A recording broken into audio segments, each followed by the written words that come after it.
Deep in a remote valley in central Norway, something strange has been happening for decades. Unexplained lights appearing out of nowhere, dancing across the night sky. They are brilliant, sometimes as bright as a car's headlight, other times a soft, ethereal glow. They can be white, yellow, or red, hovering for minutes or even hours, then vanishing without a trace. This is the Hessdalen Valley, home to one of the greatest modern mysteries of our time, the Hessdalen Lights. What are these phantom lights? Are they natural phenomena, advanced technology, or something else entirely?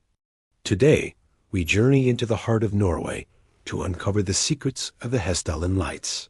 The story of the Hessdalen Lights really took off in the early 1980s. From late 1981 to 1984, the activity was at its peak. Residents of this quiet 12-kilometer-long valley reported seeing the lights up to 20 times a week. Imagine looking out your window and seeing a silent, luminous sphere drifting over the snow-covered mountains. Eyewitnesses described a variety of behaviors. Some lights would move slowly and gracefully. Others would dart across the sky at incredible speeds. Sometimes they appeared as single orbs, and other times they would split into multiple smaller lights before disappearing. The sheer number of credible sightings from local farmers, teachers, and officials quickly ruled out simple misidentification of planes or stars. The phenomenon was real, it was consistent, and it was utterly baffling. The media caught wind of the story, and soon Hessdalen was flooded with journalists, tourists, and UFO enthusiasts, all hoping to catch a glimpse of the mysterious sky show. The valley, once a quiet farming community, was now the epicenter of a global enigma. This surge in attention brought with it a crucial new element: scientific curiosity. It was time to move beyond eyewitness accounts and start collecting hard data. In 1983, a group of Norwegian and Swedish scientists launched Project Hessdalen. Led by Dr. Erling Strand, they set up an observation camp armed with cameras, radar, magnetometers, and spectrum analyzers. They were determined to capture these elusive lights and analyze them scientifically. During a 5-week field investigation in early 1984, they succeeded. They recorded 53 separate light events. The data they collected was groundbreaking. The radar showed that the lights were solid objects, or at least capable of reflecting radar waves. The cameras captured their strange movements and shapes. But the most intriguing data came from the spectrum analyzers, which break down light into its component colors, revealing the chemical elements that are burning to create it. The results were confusing. The spectrums didn't match any known natural or man-made light source. This wasn't a simple case of swamp gas or car headlights. The initial findings from Project Hessdalen only deepened the mystery. They had proven the lights were a real physical phenomenon, but they had no idea what they were. The enigma had just begun to unfold, and the scientific community was now faced with a genuine, data-backed puzzle. So, what could be causing these lights? Over the years, scientists have proposed several fascinating and sometimes competing theories. Let's dive into the leading contenders. One of the most popular hypotheses involves something called piezoelectricity. The rocks in the Hessdalen Valley are rich in quartz crystals. The theory suggests that geological stress and strain on these rocks, perhaps from minor seismic activity, could generate a powerful electrical charge.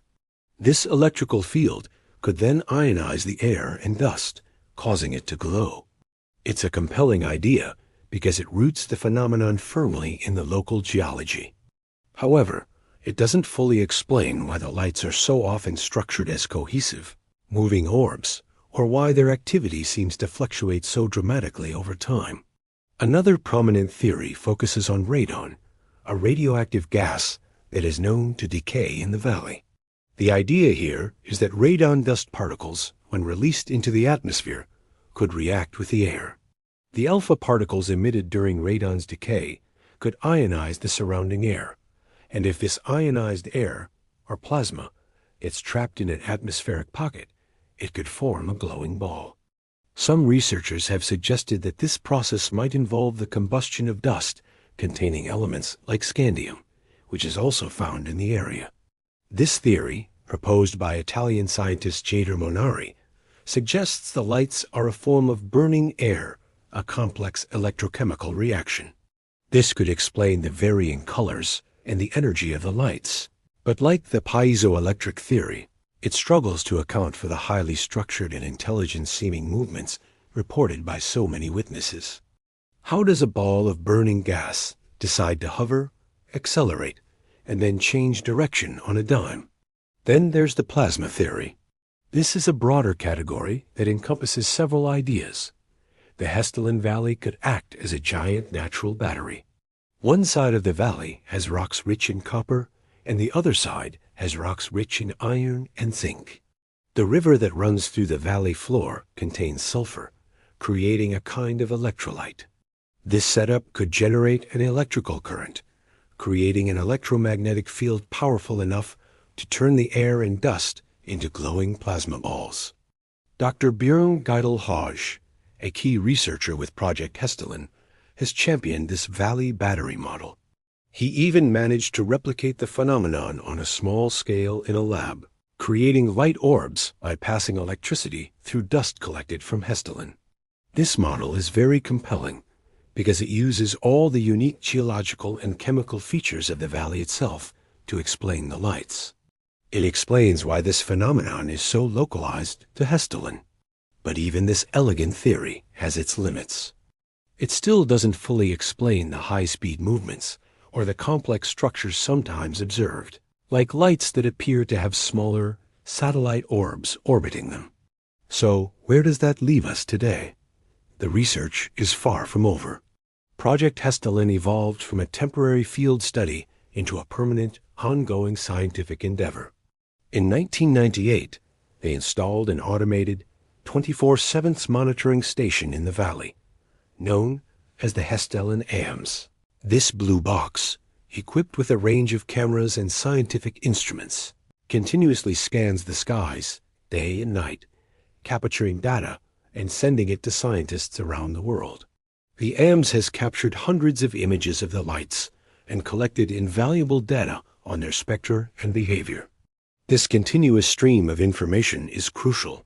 It allows scientists to look for patterns, to correlate the light sightings with weather conditions, solar activity, and seismic events. The project is a collaboration between Norwegian universities and international research institutions, particularly from Italy. This long-term, data-driven approach is our best hope for finally cracking the code. The data from the AMS continues to produce fascinating clues.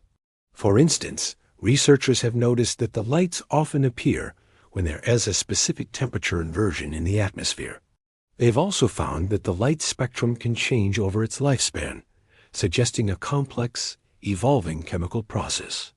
The mystery is now less about if the lights are real, and more about what they are.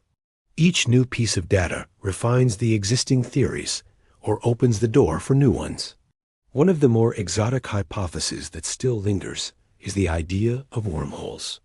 Some physicists have speculated that the intense electromagnetic fields in the valley could theoretically create tiny, transient wormholes, with the lights being a visual manifestation of this extreme physics. Of course, this is highly speculative, but it shows just how far scientists are willing to think outside the box to solve this puzzle. It's a testament to how truly strange the Hessdalen phenomenon is. Ultimately, the Hessdalen lights remain an unsolved mystery, a beautiful and humbling reminder that there are still things in our world that we do unfully understand. Is it a geological battery? Is it burning radioactive dust? Or is it something we haven't even conceived of yet? Perhaps it's not just one thing. Maybe several different phenomena are at play, creating a variety of light displays that we've lumped together under one name. What makes Hessdalen so special is that it's a mystery being tackled with rigorous science. It's not just folklore or anecdotal stories. It's a living laboratory. The dedicated scientists of Project Hessdalen continue their patient watch, collecting data piece by piece, slowly peeling back the layers of this incredible enigma. The definitive explanation may still be years away, but the quest for answers is as captivating as the lights themselves. One day, the blue box on the hillside may capture the final piece of the puzzle, and the phantom lights of Norway will finally give up their secrets. Until then, the valley keeps watch, and the lights continue to dance. What do you think is causing the Hessdalen lights? A natural battery, strange plasma, or something else entirely? Let us know your theories down in the comments. Thanks for joining us on this journey into one of the world's most fascinating unsolved mysteries. If you enjoyed this video, don't forget to like, subscribe, and hit that notification bell for more explorations into the unknown. See you next time.